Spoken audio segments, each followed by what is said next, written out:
18 horas. Notícias de Manaus, Amazonas, Brasil e do mundo. Agora na Mix. Muito boa noite para você, sintonizado em 100,7, dando sequência na programação da Mix, agora com o programa 18 horas. Estamos juntos a partir de agora até às 7 da noite. Comigo, Karime Leão e Kennedson Paz. Boa noite, Kennedson.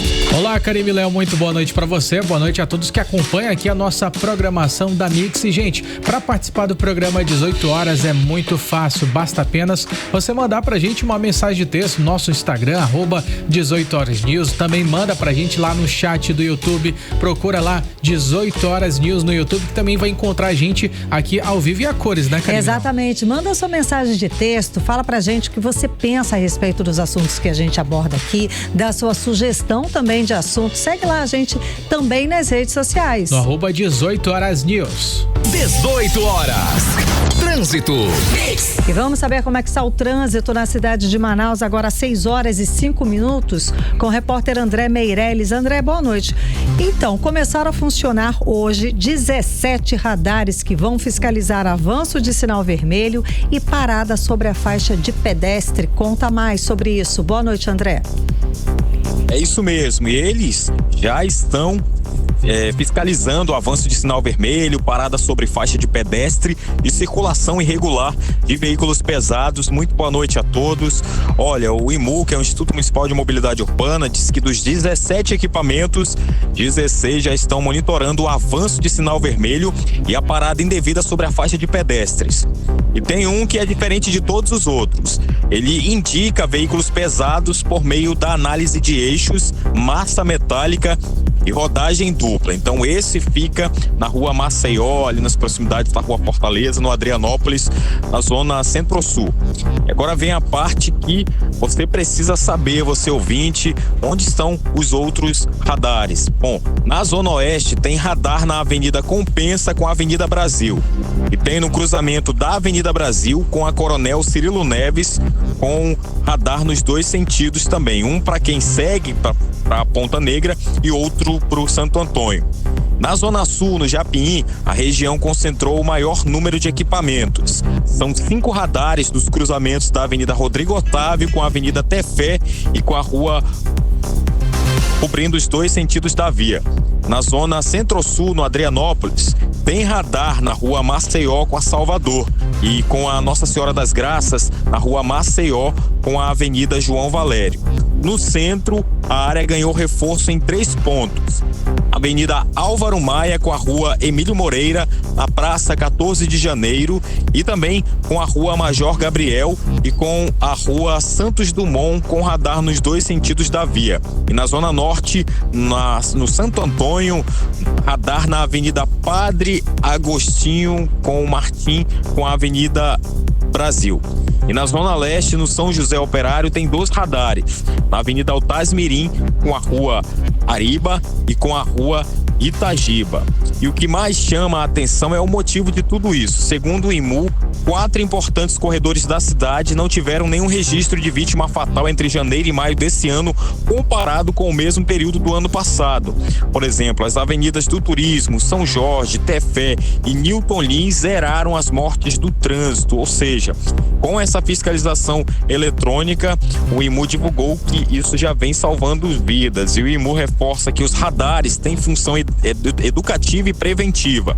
Então, a orientação é para todo motorista, né? Respeitar a sinalização, os limites e dirigir com responsabilidade. Agora, uma atualização rápida, Karime, Kennedson, ouvinte, mais cedo teve um acidente envolvendo uma motocicleta que comprometeu o trânsito na Avenida Cosme Ferreira, no sentido bairro, nas proximidades da Rua Brasília. A vítima ela foi atendida pelo Serviço de Atendimento Móvel de Urgência, o SAMU, e a ocorrência já foi encerrada. Com isso, o tráfego no sentido bairro voltou a fluir normalmente.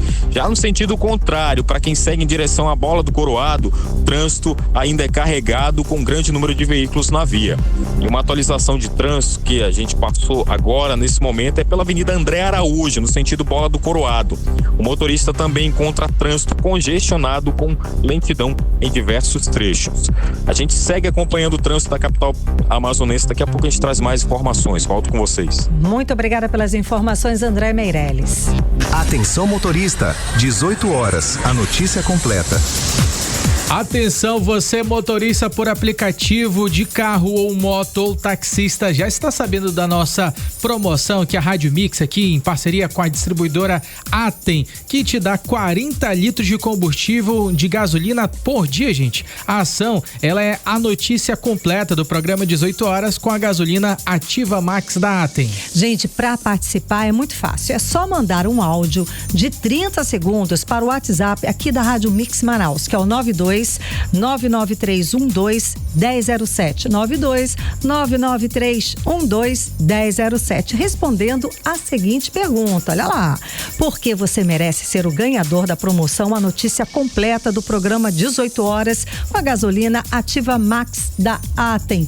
É fácil, gente, responde. Exatamente, galera, mas só vale ali esses áudios enviados durante o nosso programa 18 horas. Cada pessoa pode enviar uma inscrição por dia de segunda a sexta-feira. Uma comissão julgadora vai analisar todos os áudios recebidos e selecionar a melhor resposta. Mas é claro, você vai estacionar, parar rapidinho e gravar, mandar o seu áudio de boa, tranquilo. Abusa na criatividade, tá? Porque vão ser analisados critérios como criatividade, originalidade, clareza de expressão, é claro, aquela resposta que mais tiver a ver com a pergunta. E se você não ganhar hoje, não fica triste, gente, não desanima. Manda de novo amanhã sua inscrição, manda pra gente aquele áudio de 30 segundos. O concurso, ele segue até o dia 25 de dezembro desse ano. Atenção motorista, 18 horas, a notícia completa. E vamos aos destaques de hoje do 18 horas. As casas de apostas vão ter que seguir regras mais rígidas para fazer propaganda no Brasil.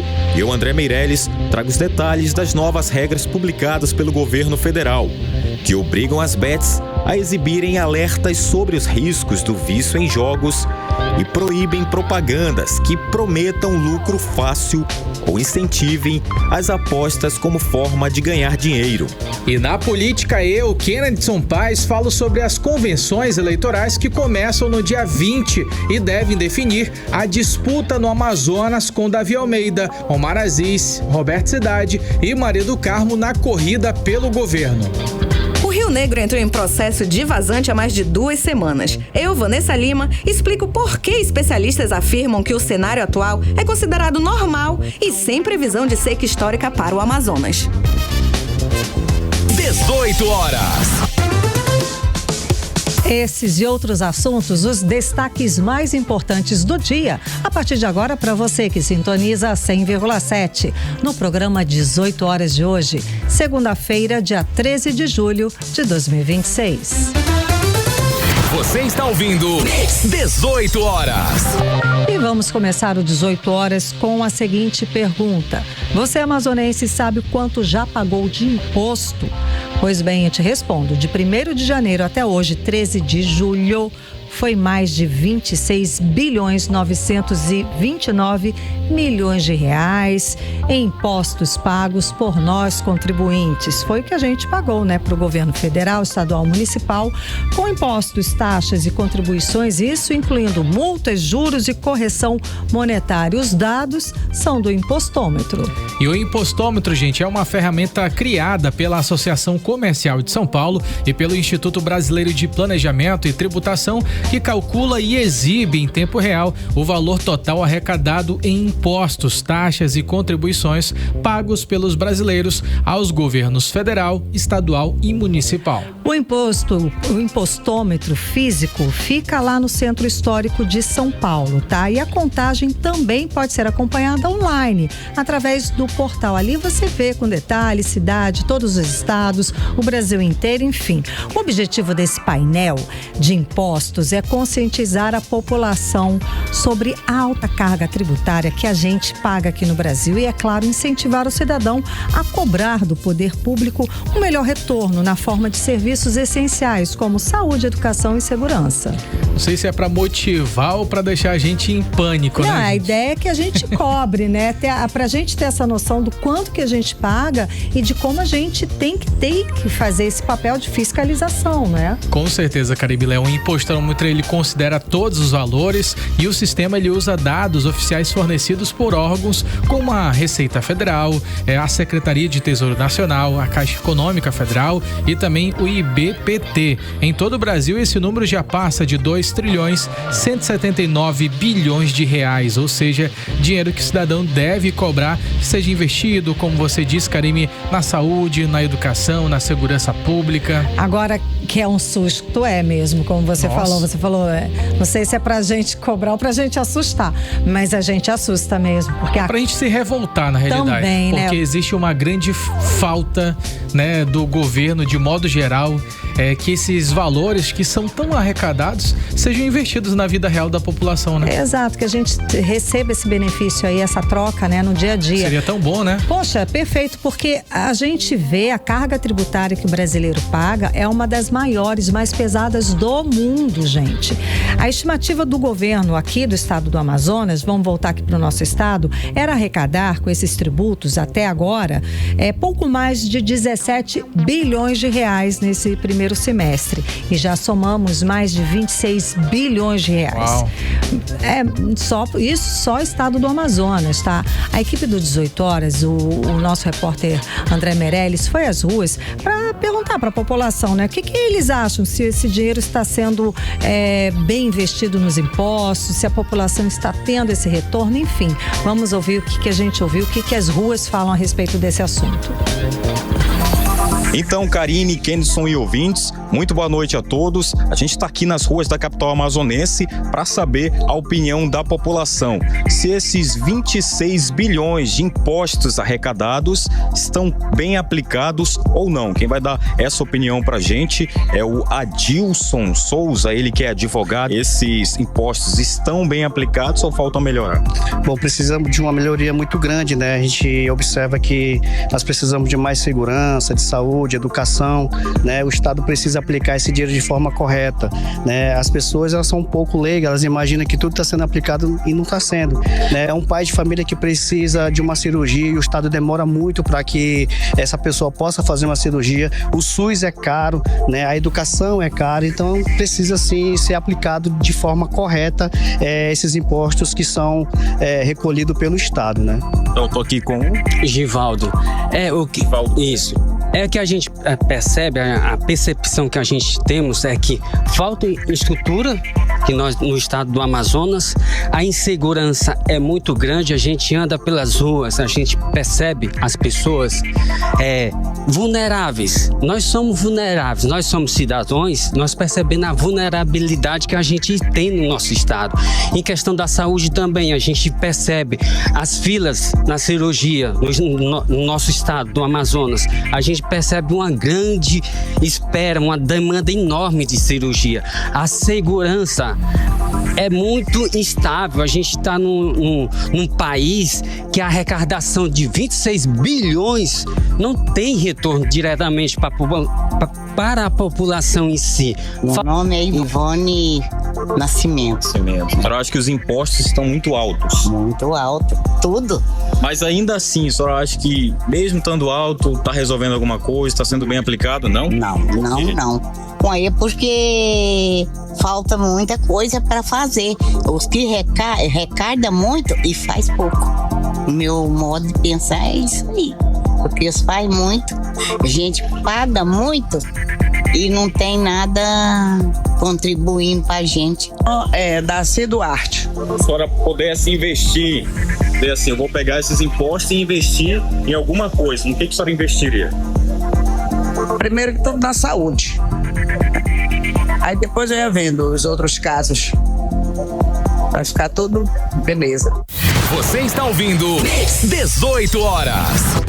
É essencial a saúde, né? Porque a saúde é a parte que a gente fica mais vulnerável. É a gente que está precisando, ou filho, ou um pai, um amigo, alguém que a gente se preocupa. Agora, recordista dessas preocupações, de onde esse dinheiro deve ser empregado com mais maestria, com mais responsabilidade, é unânime, que é a segurança pública, né? As últimas pesquisas apontaram e revelaram isso. Não só aqui no estado do Amazonas, como em todo o país, não é, Kennedson? Com certeza, em todo o Brasil Brasil, a segurança pública é o item essencial que a população considera na hora de poder escolher um candidato que vai representá-los na presidência da República e sempre considera uma pessoa que seria mais favorável em relação ao combate ao crime organizado. E com certeza a segurança pública é um fator predominante, até mesmo aqui em Manaus, como a gente acabou de ouvir, acompanhar aqui, a gente percebeu que a população tem falado principalmente sobre essa sensação de insegurança nas ruas, ou seja, não são apenas pesquisas por pesquisas, é o povo falando direto aqui na 100.7 FM, Karine. Sem dúvida alguma. Agora vamos pensar, né? Ano de eleição, ano importantíssimo, porque é governo do estado, é presidente da República, a gente tem que pesquisar, analisar. É Senado, né? É Senado, exatamente, deputado federal, a gente tem que analisar as propostas desses candidatos para essas áreas, principalmente, como você trouxe pra gente, tem trazido pra gente, a questão da segurança pública, que é unânime nas pesquisas, né, nas preocupações dos eleitores para esse ano. Agora em Manaus, 6h19. 18 horas. A BR-319 volta ao centro do debate agora com a defesa de um corredor permanente de segurança e logística. Então, a ideia aqui é que com esse corredor, a Amazônia seja integrada ao restante do país por via terrestre, isso de forma segura e permanente para evitar aí transtornos com a possível seca dos rios. Quem traz os detalhes pra gente é a repórter Odineia Araújo. A BR-319 voltou ao centro das discussões sobre o futuro do Amazonas. O deputado estadual comandante Dan defende que a rodovia não sirva apenas para ligar Manaus a Porto Velho, mas também como um corredor permanente de segurança, logística e presença do estado. A proposta inclui bases das forças de segurança, monitoramento com câmeras e drones, internet, telefonia e estruturas de resgate ao longo da estrada. Segundo o parlamentar, a medida ajudaria a combater o crime organizado, o tráfico de drogas, o garimpo e a extração ilegal de madeira. O Amazonas precisa estar preparado para lidar com eventos climáticos extremos. E a BR-319 não pode ser vista apenas como uma obra de engenharia. Ela precisa ser planejada como um corredor permanente de desenvolvimento, integração nacional e presença do Estado.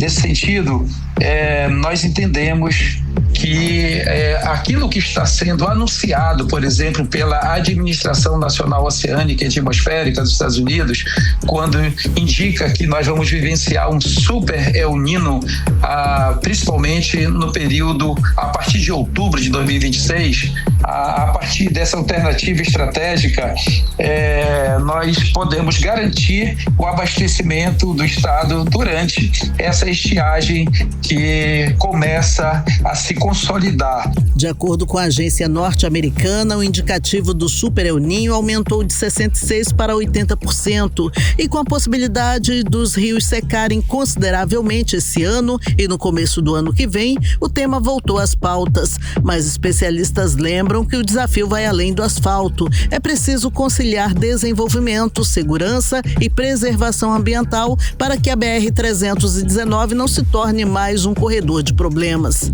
Odineia Araújo para o 18 horas.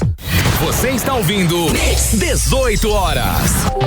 As casas de apostas vão ter que seguir regras mais rígidas para poder fazer propaganda no Brasil. O governo federal publicou novas normas que entram em vigor a partir desta sexta-feira, dia 17 de julho. Kenison, sabe aquela história dos cigarros que depois de um tempo o governo federal começou a entrar mais duro contra essas propagandas, exigir que colocassem atrás aí no verso dos maços aquelas figuras de pessoas sofrendo, fumar faz mal à saúde, nananana. É mais ou menos nessa linha que eles querem combater esses vícios e o vício da pessoa jogar e apostar em bets. Essas medidas, elas nesse primeiro momento, elas obrigam as bets a exibirem alertas, como danos à saúde, o vício do jogo que pode causar, são frases para alertar a respeito desse assunto. E quem explica pra gente é o repórter André Meirelles. Boa noite a todos. As novas regras entram em vigor no dia 17 de julho e determinam que todas as publicidades das empresas autorizadas exibam mensagens do Ministério da Fazenda como Apostar pode causar dependência, faz você perder dinheiro e não é investimento, como explica o ministro da Fazenda, Dario Durigan. Após toda a publicidade de bets, ou junto com toda a publicidade de bets, uma advertência em nome do Ministério da Fazenda. As advertências, portanto, que devem constar das peças publicitárias regulares serão as seguintes: Ministério da Fazenda adverte: apostar faz você perder dinheiro. A segunda, Ministério da Fazenda adverte: apostar pode causar dependência. E a terceira, Ministério da Fazenda adverte: aposta não é investimento. Os alertas devem ocupar pelo menos 10% do espaço dos anúncios. As portarias também proíbem propagandas que apresentem as apostas como investimento, fonte de renda ou caminho para o enriquecimento rápido. Também fica vedado o uso de mensagens que criem pressão para apostas imediatas, divulguem ganhos para incentivar novas apostas ou sejam direcionadas a crianças e adolescentes. Outra mudança atinge as transmissões esportivas. Segundo o ministro Durigan, comentaristas, analistas e especialistas não vão poder mais usar a própria credibilidade para recomendar apostas ou influenciar o público durante jogos e competições. Qualquer e todo comentarista que for fazer um comentário sobre bet está proibido de induzir as pessoas a jogarem, por exemplo, dando uma opinião pessoal. Esse time está muito bom, então você pode apostar que certamente você vai ganhar um prêmio. Isso não pode. O governo também proibiu a divulgação de empresas de apostas que não tenham autorização para operar no Brasil. Quem descumprir as novas regras vai poder receber multas, ter a autorização suspensa por até 180 dias e, nos casos mais graves, perder a licença de funcionamento. Veículos de comunicação e empresas que divulgarem publicidade irregular também vão ser multados. Volto com vocês. Você está ouvindo 18 horas. Atenção motorista, 18 horas, a notícia completa.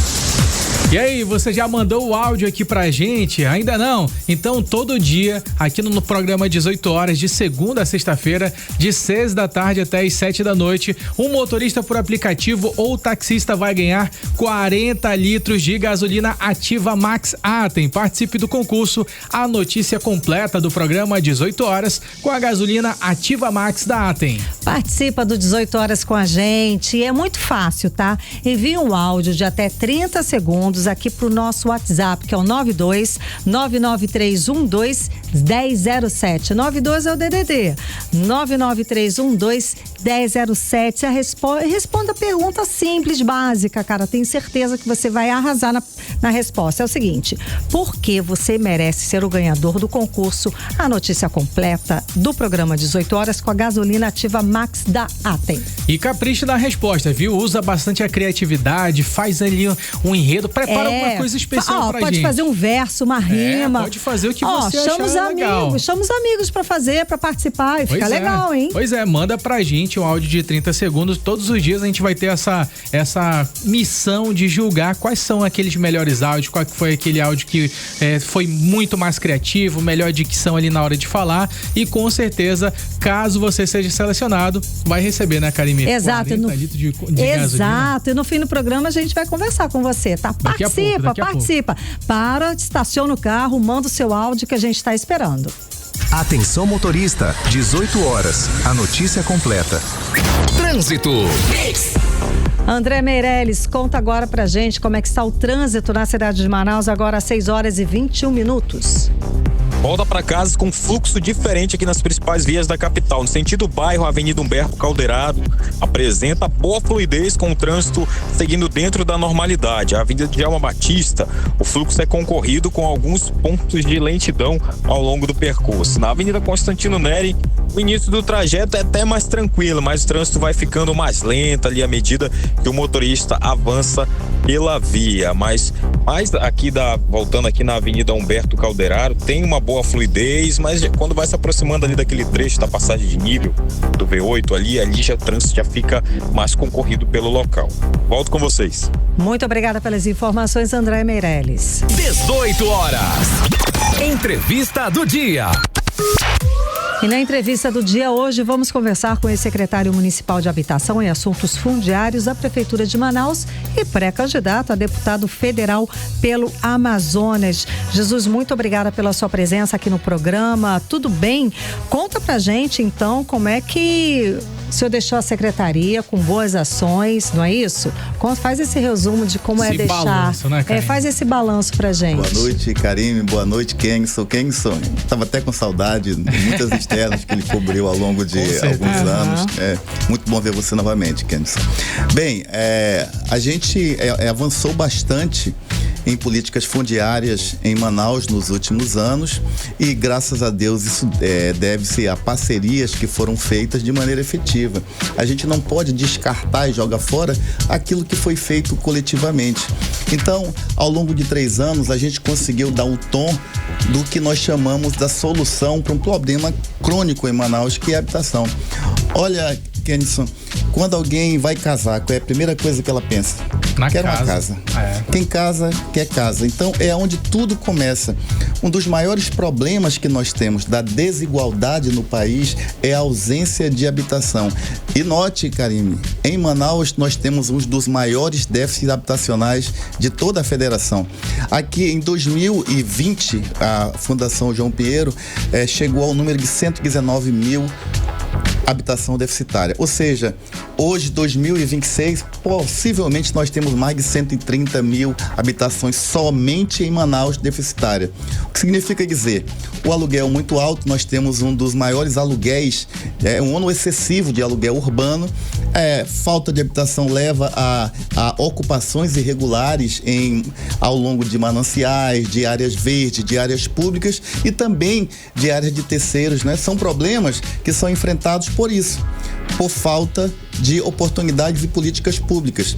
Naturalmente, como o problema é muito grande, muito grave, a gente não conseguiu resolver no curto espaço de tempo que teve à frente da secretaria. Mas demos o tom, criamos programas e leis, que hoje são leis, que hoje atendem aquilo que seria um futuro mais promissor e mais próximo para o município de Manaus. Agora, falando exatamente sobre isso, Jesus, conta pra gente sobre esses programas, né? A gente tem o Casa Manauara, Manaus Legal e o Manaus Minha Terra. Explica pra gente um pouco sobre esses avanços. Eu lembro que, acompanhando um pouco das agendas, a gente falava muito sobre regularização fundiária, sobre Casa Manauara. Então, conta pra gente sobre esses programas. Bem, o primeiro, que é o programa de regularização fundiária, foi um dos mais intensos no norte do país. Nós conseguimos regularizar cerca de 15 mil imóveis em Manaus, inclusive imóveis que estavam aguardando há mais de 100 anos. O programa Manaus Legal, que é esse programa que está sendo contínuo na atual gestão do prefeito Renato Júnior, visa entregar o registro de imóveis àquelas famílias que adquiriram, são os ocupantes, porém não tem o registro para dizer isso aqui juridicamente me pertence. É esperado que a gente avance e saia desse número lamentável de ser uma das capitais com maior quantidade de imóveis irregulares. O tom foi dado, o caminho foi mostrado. O outro problema que nós temos é com relação às habitações precárias. Nós temos um universo de cerca de 800 mil pessoas somente em Manaus que estão em situação de pobreza. Olha que número alarmante. As pessoas falam, olha, Manaus é a 6ª economia da federação. Porém, cerca de 1/3 da população está abaixo da pobreza. Então são pessoas que não têm condições ou de finalizar a casa ou de ter uma habitação regular. O que nós fizemos? Criamos o programa Casa Manauara, que foi um programa referência para todo o país, onde faz-se a intervenção naquela habitação precária, dando um banheiro, fazendo a parte elétrica, a parte hidráulica, trocando o telhado. É algo que revoluciona e muda a vida da população. O outro programa está ainda em desenvolvimento pela SEMAF, que é a Secretaria de Habitação. Nós deixamos já empenhados 67 milhões de reais para fazer a infraestrutura do que será o primeiro bairro planejado, aonde vai dar-se a destinação de cerca de 3.600 lotes. É terra que vai ser dada para as pessoas que precisam iniciar a sua vida. Por que que existem ocupações irregulares? Porque essas famílias que sobrevivem abaixo da linha da pobreza não têm o recurso para pagar um aluguel. Imagina alguém que sobrevive do Bolsa Família, R$ 674 de média. A média de aluguel na periferia de Manaus é R$ 500, R$ 600. Então, a gente classifica como um aluguel excessivo a partir de 30%. A gente está falando de cerca de 70%, 80% do valor que uma família ganha. Então, o que resta para essas famílias são ocupar qualquer canto, qualquer lugar. Então, se não houver uma política aplicada a essas pessoas que precisam, a gente vai ter problemas de segurança pelo adensamento populacional, inclusive em locais inapropriados. Olha, Kenzo, Manaus hoje nós temos cerca de 52 mil casas em área de risco. Olha que número alarmante. 52 mil casas. Sempre que chove em Manaus, a gente fica tenso imaginando que pode haver uma catástrofe, que pode haver um deslizamento, como já houve em muitos lugares. A quantidade de unidades que a gente deixou já encaminhada e enquadrada, a gente, quando saiu da secretaria, deixou 4.700 apartamentos enquadrados. Então, esses apartamentos serão entregues ao longo desse ano e do próximo. Ainda é pouco, sequer para atender aqueles moradores de área de risco, é só 10% do que precisa. Sem contar naquelas famílias mais vulneráveis que estão adensadas populacionalmente dentro de um mesmo ambiente. Eu visitei apartamentos no Viver Melhor, lá tem cerca de 37, 38 metros quadrados, aonde moram 12, 13 pessoas. É quase que um empilhamento humano. Então a gente precisa solucionar isso dando oportunidade de moradia. O programa do bairro planejado é um programa que vai resolver inclusive essa questão das ocupações irregulares para o futuro. E eu tenho certeza que com políticas públicas efetivas, porém contínuas, porque o maior problema que nós temos, Karime, com relação a políticas públicas são a descontinuidade. Às vezes você tem um gestor eficiente que monta cenário, que faz um diagnóstico adequado, aponta os caminhos, entra um novo gestor e não dá continuidade apenas simplesmente por vaidade política, por não dar continuidade ao que aquele outro fez. E eu, particularmente, você colocou ainda há pouco, como pré-candidato a deputado federal, o que me motivou a sair da secretaria e buscar uma cadeira de deputado federal é a oportunidade de botar recursos e destinar recursos para as políticas públicas aqui em Manaus. E a minha pergunta na sequência é essa, políticas públicas, mas também direcionada a essa questão de habitação? Direcionada a essa questão da habitação, porque é onde tudo começa. Olha só, por que nós temos problema de segurança pública? Porque a gente tem locais que vão se amontoando, vão do dia para a noite. Você imagina o que é o amontoamento de 1.200 famílias no mesmo local do dia para a noite. Tem ocupações que acontecem em uma semana onde você tem essa quantidade de pessoas no mesmo local. Então lá o poder público não chega e vai se ajeitando, vai se arrumando como podem. A gente vai aprendendo com os nossos erros. Quer um exemplo do que foi um erro para o país inteiro? O maior Minha Casa Minha Vida de todo o país deu-se no Viver Melhor. Viver Melhor são quase 10 mil apartamentos que foram feitos num local onde não houve a previsão da quantidade adequada de equipamentos públicos, a quantidade adequada também de viário para atender aquela quase que uma cidade. Então, parecendo Cidade de Deus, aquela mesma situação do Rio de Janeiro, Cidade de Deus, ali onde tinha uma grande concentração de pessoas e estrutura alguma para aquelas pessoas, né? Aí você chega lá no Viver Melhor e você percebe o quê? Olha, lá tem comércios que foram colocados junto com a residência, porque não houve a preocupação de colocar um centro comercial adequado para atender todos que lá estão. Um planejamento. Um planejamento. Né? Então são erros que nós não cometemos nessa atual 2.0, vamos chamar assim. As unidades agora são 576, no máximo 720. Aonde era o Monte Oreb antes, lá terão 726 apartamentos.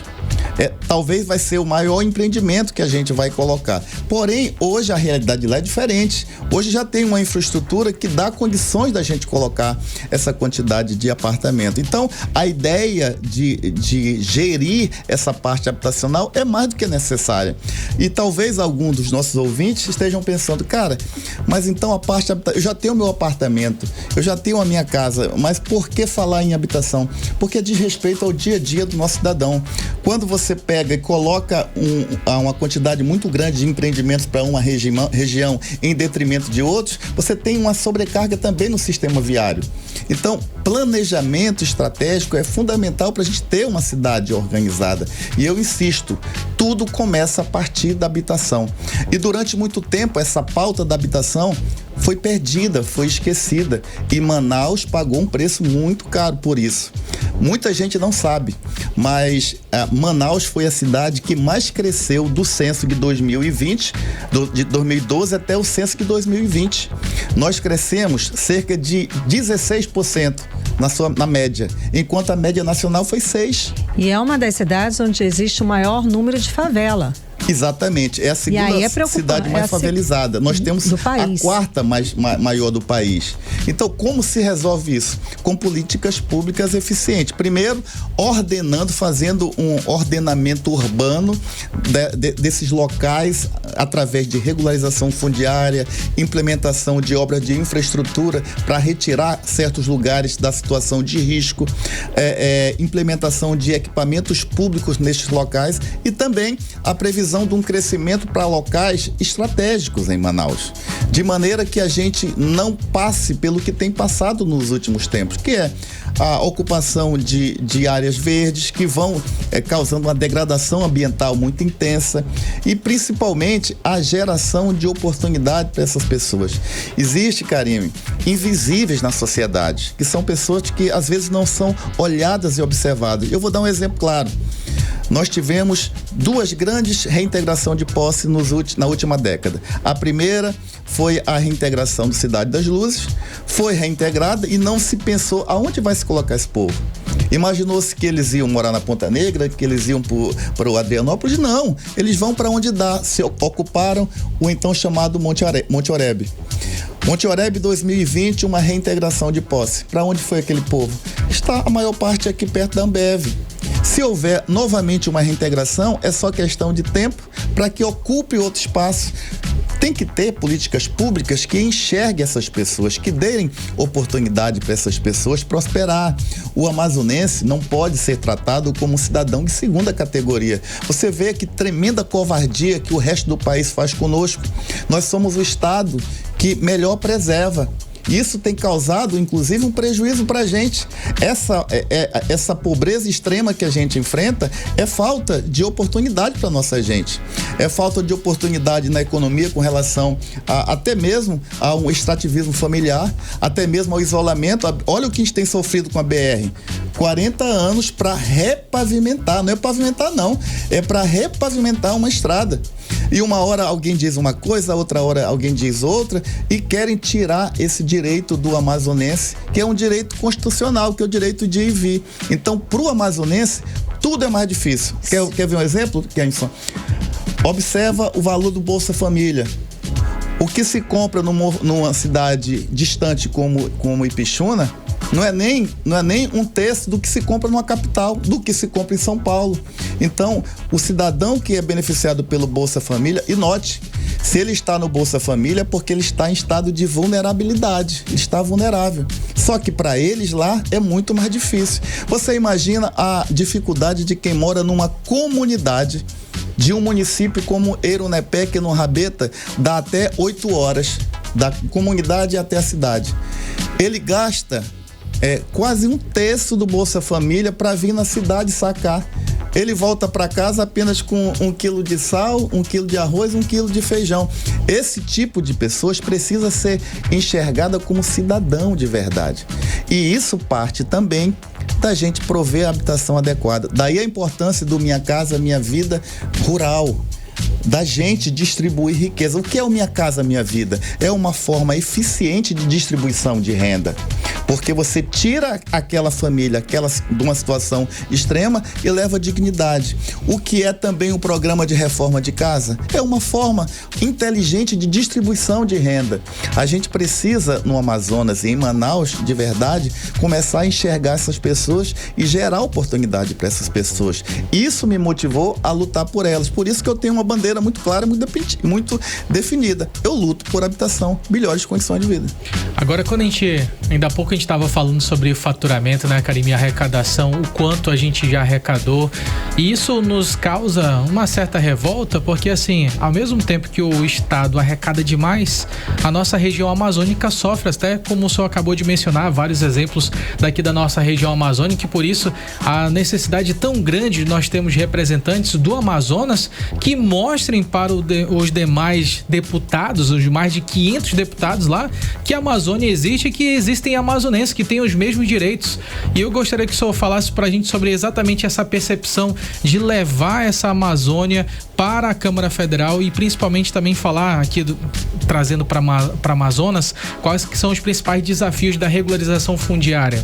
Com relação ao desafio da Amazônia, são gigantescos. Primeiro, porque você vê o tamanho do nosso estado.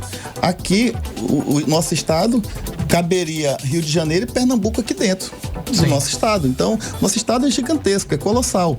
Então, as pessoas, às vezes, que estão em Brasília, enxergam o Amazonas como se fosse algo simples.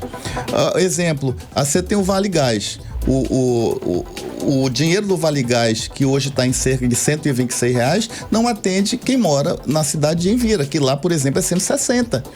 Então, às vezes, as leis são feitas de costa para a realidade do local onde está sendo feito. E o que é que eu acredito? Eu acredito que a gente precisa tratar esse custo Amazônia de uma maneira muito mais clara. Quando eu estava na Secretaria de Habitação, através de um estudo técnico bem vasto, eu consegui provar para o Ministério da Cidade que construir em Manaus e no Amazonas é mais caro do que no resto do país. O que é que eu consegui? 10% de incremento para o Amazonas e para o resto da cidade aqui da Amazônia. Pará, Acre se beneficiaram daquilo que nós fizemos. O que é que a gente pretende fazer? É que haja um olhar mais atento para esse cidadão tão importante aqui para o Amazonas. O Amazonas é olhado quando tem foco de incêndio, quando tem foco de fumaça, tratam o Amazonas como um santuário. Deixem lá, deixem aquele povo que vive à beira do rio, à beira da floresta, viver de maneira precária, isso não importa. Eles se desenvolveram. Falando na questão ambiental, como é que o carioca vai falar para nós que a gente está cometendo um crime ambiental repavimentando e o que eles fizeram lá no aterro? Quem conhece a Avenida Atlântica sabe o que era a Avenida Atlântica. Aquilo foi uma monstruosidade e a gente enxerga isso em todos os lugares que vai. O que fizeram aqui no Acre, a Marina Silva é uma guerreira com relação a gente aqui. E o estado dela, a degradação ambiental do que fizeram lá. A Marina não tem que ensinar a gente. Nós temos que ensinar o resto do país como preserva. Só que para preservar, a gente precisa de melhor qualidade de vida. E vamos falar a verdade, o nosso povo amazonense está sofrido e precisa prosperar. Tá ralado, né? Porque é como se a gente estivesse eternamente dormindo em um berço esplêndido. Essa é a palavra. Dormindo em cima de riqueza, só que miseráveis. E condenados à miséria. Condenados à miséria. O senhor espera, né, assim, defendendo a bandeira do estado do Amazonas, inevitavelmente vai ter que defender a Zona Franca de Manaus também, que é alvo de várias críticas e vários ataques jurídicos. O senhor acredita que vai ter que ficar se explicando exaustivamente para a bancada dos outros estados entenderem um pouco do que é o estado do Amazonas? É uma lástima que a gente, às vezes, escolha representantes que não conheçam as prioridades de cada estado. Por exemplo, quando alguém chega, olha, nós temos que criar novas matrizes, a gente não pode só depender da Zona Franca de Manaus. Amigo, cai na real, amigo. Se nós tirarmos a Zona Franca e perdermos os incentivos da Zona Franca, a gente vai viver o caos na economia. Nós não temos como puxar da cartola do dia para a noite uma outra matriz econômica que supra a pujança que tem a Zona Franca de Manaus. Então, qualquer um que pense em defender o Amazonas tem que conhecer da Zona Franca de Manaus. Isso é inexorável. O isolamento é algo que a gente precisa resolver de imediato. Olha que tremenda covardia com o povo do norte como um todo. A Transamazônica era uma BR que cruzaria o país de solo a solo. Parou aqui em Apuí. sequer conseguiram pavimentar até Apuí. O povo do norte como um todo é tratado como cidadão de segunda categoria e a gente precisa gritar sobre isso. E a maneira de pressionar isso é colocar agentes públicos que compreendam essa bandeira, que não é nós brigando contra nós mesmos, é nós brigando contra os outros. E às vezes do nada surgem pessoas que não têm essa percepção e começam a brigar contra o próprio povo do Amazonas. É inadmissível que alguém vote contra os interesses da Zona Franca. É inadmissível que alguém vote contra a pavimentação das BRs como todos.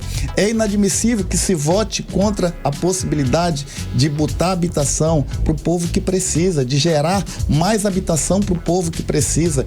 Agora, olha que coisa lamentável. Ainda hoje, a gente fica buscando pavimentação de ruas, obra de infraestrutura. Como pode? Como a gente está atrasado? A gente está andando em círculos, igual um cachorro correndo atrás da própria cauda. A gente ainda está falando de tapa-buraco, de obra de infraestrutura. Essa matéria já foi vencida pela maior parte da cidade de primeiro mundo. E a gente continua correndo atrás disso, pegando empréstimo, pegando dinheiro, ano após ano, para fazer aquilo que já foi feito 1 ano, 2 anos atrás. Isso é uma lástima. É uma lástima. Agora, para finalizar, a gente queria ouvir suas considerações finais. Bem, a verdade, o processo democrático implica em você ter a coragem e a audácia de defender algo. Eu tenho muita confiança naquilo que eu faço. Aquilo que eu falo não é apenas uma falácia. Eu já provei como gestor que sou capaz de realizar.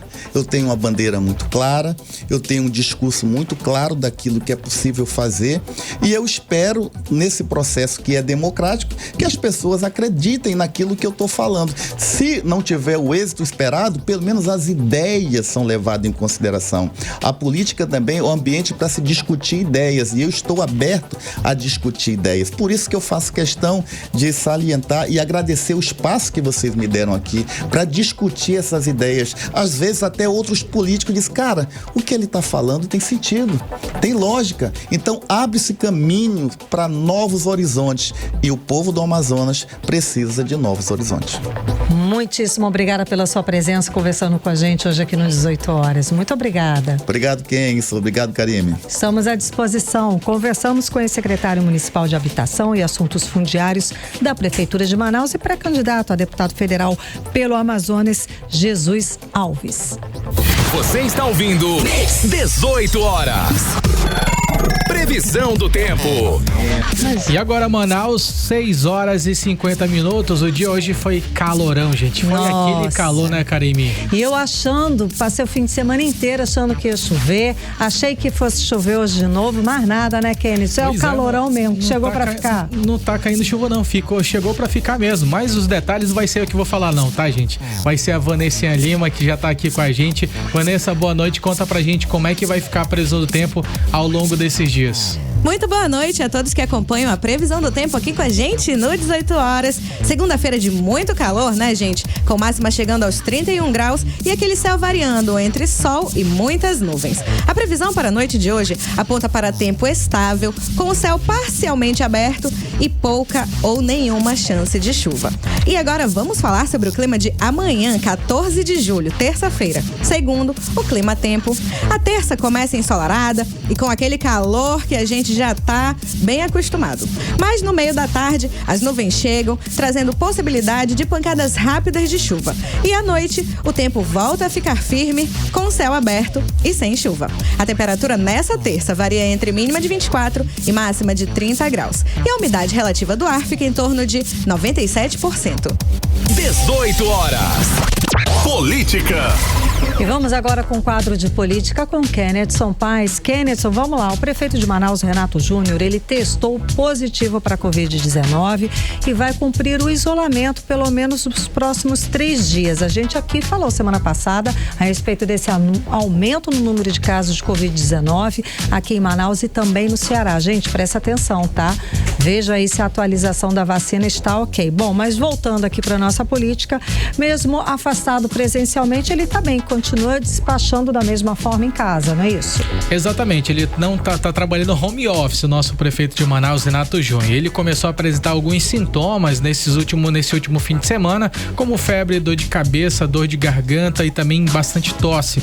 Ele realizou esse exame que foi confirmado ali o diagnóstico de Covid-19. Por orientação médica, o prefeito permanecerá nesse isolamento até pelo menos a próxima quarta-feira. Apesar da infecção, a administração municipal informou que o quadro clínico é considerado estável. Renato Júnior apresenta boa evolução, mantém a oxigenação em níveis normais e continuará acompanhando as principais demandas da prefeitura por meio de trabalho remoto, ou seja, academia home office.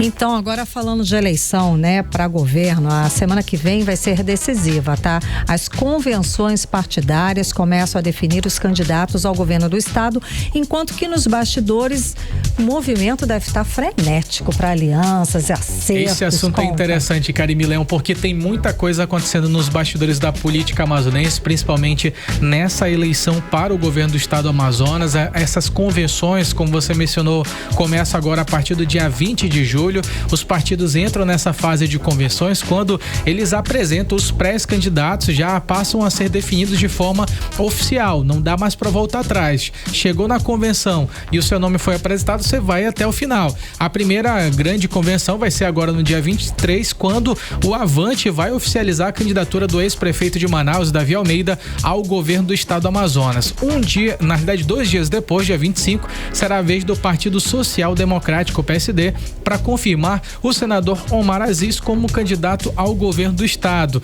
Na mesma data, o Movimento Democrático Brasileiro, o MDB, liderado ali pelo senador Eduardo Braga, também vai lançar oficialmente a candidatura à reeleição de Braga como candidato ao Senado. Já no dia 4 de agosto, a expectativa se concentra em 2 convenções, porque teremos a Federação União Progressista, que ela é liderada pelo governador Roberto Cidade, pelo ex-governador Wilson Lima, e também, Karime Leão, vai haver uma convenção do Partido Liberal. E aí o que acontece? Essas convenções no mesmo dia começaram a gerar vários burburinhos nos bastidores da política, principalmente porque as datas coincidiram, existem diversas especulações, houve viagens nesse final de semana da professora Maria do Carmo para os Estados Unidos, e aí começou a surgir várias hipóteses, muitas pessoas falando, inclusive, sobre a possibilidade de Maria do Carmo ser candidata a vice ao lado de Roberto Cidade. Algumas pessoas especularam isso. Lógico, isso daí não foi confirmado pela professora Maria do Carmo, nem o partido PL confirmou. E aí também foi divulgado uma outra suposição, que era no fato de Capitão Alberto Neto ser possivelmente essa segunda opção em relação a essa aliança União Progressistas e PL. Capitão Alberto Neto também confirmou para a imprensa que essa posição não existe, que a tropa já está fechada. Pelo menos essa foi as últimas informações que a gente recebeu até hoje, até essa segunda-feira. É claro que muita coisa pode mudar. E também falando sobre mudanças, a gente lembra que aqui a gente recebeu no programa 18 horas o ex-deputado Marcelo Ramos, ele que já tinha anunciado a pré-candidatura ao Senado, falava publicamente sobre isso, mas o fato é que hoje houve essa mudança, Karime Leão, aparentemente devido a uma decisão nacional, o Partido dos Trabalhadores, que defendia a candidatura de Marcelo Ramos e também defende a candidatura de Eduardo Braga. O fato é que apenas eles vão decidir focar em uma eleição. Para Senado, você está falando que os Senado. O Eduardo Braga é candidato à reeleição, claro, e o Marcelo Ramos viria para Senado, junto com o mesmo bloco político. Só que agora, por uma decisão do bloco, foi optado para que senador Eduardo Braga seja apenas um nome no qual todas as forças estejam unidas em relação ao único nome Eduardo Braga. E o fato é que Marcelo Ramos mencionou até nas redes sociais que possivelmente divulgaria uma nota hoje, mas isso ainda não aconteceu. A gente vai trazer detalhes aqui nas 18 horas ou nas nossas redes sociais. E a gente segue acompanhando. Muito obrigada pelos bastidores de política com Kennedson Paes aqui no 18 horas. 18 horas. E a Polícia Civil do Amazonas investiga a morte do enfermeiro Juan Silveira. Ele se afogou no último sábado na Praia da Lua. O repórter André Meirelles traz os detalhes. Olá, Karime, Kennedson, ouvintes. Muito boa noite a todos. Então, a família do técnico de enfermagem, do Juan Silveira Ferreira, de 31 anos, cobra esclarecimentos sobre as circunstâncias da morte. Ele foi encontrado morto, afogado na Praia da Lua, que é um balneário às margens do Rio Negro, na zona sul aqui de Manaus, na madrugada do último sábado, como vocês já falaram. Então, segundo o registro que foi feito pelo tio da vítima, o Paulo César, na delegacia especializada em homicídios e sequestros, Juan havia saído na noite da última sexta-feira para uma festa em uma casa noturna. Quando saiu de lá, por volta de 5 da manhã, sábado já, ele ligou para a mãe informando que estaria ali a caminho da Praia da Lua com uma mulher e que retornaria em breve para casa. Então, 1 hora depois, a família recebeu uma outra ligação de uma pessoa que não quis se identificar, apenas informando que Juan havia morrido afogado. Então, esse caso ele ganhou repercussão depois de relatos sobre a presença de outras pessoas na embarcação no momento do desaparecimento. O primo da vítima, Renan Rodrigues, afirmou que 11 pessoas que estavam na lancha teriam presenciado o momento em que Juan entrou na água. Os ocupantes da embarcação teriam afirmado não conhecê-los. Ainda no inquérito policial, a irmã de Juan, a Larissa Silveira Ferreira, descreveu que o irmão, ele era um trabalhador dedicado, que raramente saía. Ela contou que ele trabalhava em regime de plantões em hospitais aqui da cidade e saía no máximo uma vez por mês. Inclusive, ela também disse que a folga que ele tirou no dia da festa havia sido antecipada, que seria originalmente prevista aí para sábado. A Polícia Civil do Amazonas informou que as oitivas das pessoas envolvidas no caso estão em andamento, assim como as demais diligências necessárias para o esclarecimento dos fatos. O caso ele está sendo apurado desde as primeiras horas pela Delegacia Especializada em Homicídios e Sequestros. Volto com vocês. Você está ouvindo 18 horas. Atenção motorista, 18 horas, a notícia completa. É agora, gente, vamos conhecer o vencedor do concurso, a vencedora, quem será? Vamos ver. Ah, meu Deus, eu perdi, estava aqui no meu WhatsApp. Jaqueline Guzmão é a vencedora, tá aqui, parabéns. Parabéns, Jaqueline. Vamos ouvir o áudio que ela mandou. Boa noite, Rádio Mix, boa noite, 18 horas, tudo bem? Bom, eu mereço ganhar esses 40 litros de gasolina, porque do jeito que tá, abastecer já virou notícia de última hora. E esses 40 litros vai fazer uma diferença enorme no meu dia, hein? Continuar trabalhando aí, firme e forte, levando os passageiros e continuar ouvindo 18 horas, sempre com a notícia em dia. E nada melhor do que uma ótima notícia com meu nome, hein? De vencedora. Valeu, Mix. Valeu, 18 horas. Legal, e a Jaqueline tá ao vivo aqui com a gente, vamos falar com ela? Muito boa noite, Jaqueline, tudo bem? Boa noite, tudo bom? Então, fala pra gente como é que você tá se sentindo participando aqui com a gente do programa 18 horas de hoje. Feliz e aliviada, né? Que eu tá vindo em boa hora esses 40 litros. Que legal. Agora conta pra gente, você acompanha o 18 horas diariamente ali, direto? Qual que é a parte do nosso programa que você mais gosta? Todos os dias é o horário que eu tô finalizando, né? Meu dia de trabalho, eu começo cedo e já esse horário já tô finalizando. E que eu acompanho bastante a notícia do trânsito, né? Que é importante para nós motoristas. Que bacana. Uhum. Muito legal, é bem interessante, já é o segundo motorista falando sobre isso, né? Que o trânsito é muito importante para eles. Das informações sobre o trânsito. Agora, manda um recado, uma mensagem, estimulando as pessoas a participar do programa 18 horas com a gente. Bora, gente, bora participar, que é pra valer, hein? E 40 litros é 40 litros. Ajuda pra caramba. Tá certo. Tá mais pra gente, motorista. Olha aí, parabéns, muitíssimo obrigada, viu, pela sua participação. Obrigada. Muito obrigada pela sua companhia de segunda a sexta-feira aqui com a gente no 18 horas. Tchau. Tchau, Jaqueline. E olha só, não fica triste se você não ganhou hoje. Amanhã pode também enviar o áudio de segunda a sexta-feira durante o nosso programa, 6 da tarde até as 7 da noite. Exatamente. Se você já mandou em outros dias, manda novamente amanhã a partir das 6 da tarde, galera. E vai, manda ver na criatividade. Trânsito. E a gente volta a conversar com o repórter André Meirelles para saber como é que está. Volta para casa. Boa noite, André. boa noite. Temos aqui a Avenida Constantino Neri, que volta para casa aí. O trânsito tá bastante concorrido, carregado ali pelo local, ali nas proximidades da Rua da Maromba. Pela Djalma Batista também nessa volta para casa, nas proximidades do Parque dos Bilhares, o trânsito também tá intenso por lá. E na zona leste aqui da capital amazonense, estamos falando da Avenida Altaz Mirim, ali bem nas proximidades da Rua Penetração 2, o trânsito tá bastante concorrido, muitos veículos pela via. Trânsito segue carregado ainda pela capital amazonense. Volto com vocês. Manaus agora às 7h02, seguimos direto para o editorial 18 horas. Editorial 18 horas. A expansão do crime organizado na Amazônia deixou de ser apenas um problema de segurança pública. E a situação provocou um editorial do jornal O Globo, um dos mais importantes do país. O editorial diz que a infiltração nas instituições locais faz imperar a governança do crime, impulsionada pelo peso do narcotráfico na economia. E cita que a cocaína ocupou o 6º lugar entre as mercadorias mais importantes da região em 2024. Estudo do Fórum Brasileiro de Segurança Pública, considerando apenas a droga apreendida, diz que a Amazônia movimentou 703,7 milhões de reais em drogas.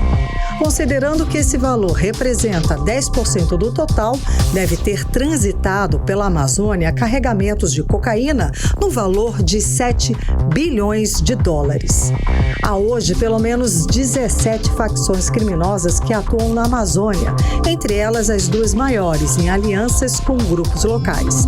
De acordo com o Fórum, dos 772 municípios da região, 170, onde vive 23% da população local, estão sob extrema exposição ao crime organizado. Tal quadro justifica mais do que nunca uma política de Estado ampla e integrada para proteger a Amazônia do crime organizado, em parceria com Colômbia, Peru, Bolívia e Venezuela. A pressão americana de passar a tratar o CV e o PCC como organizações terroristas cria uma oportunidade para ampliar essa colaboração, que deve ser urgente, junto com outras medidas para estrangular o poder financeiro do crime organizado. 18 horas. Agora em Manaus, 7h05. Obrigada pela sua companhia. Um beijo. Até amanhã. Boa noite, Kennerson Paz. Boa noite, Careme Leão. Boa noite a todos e até amanhã. Você ouviu 18 horas. As notícias do Brasil e do mundo. De volta amanhã.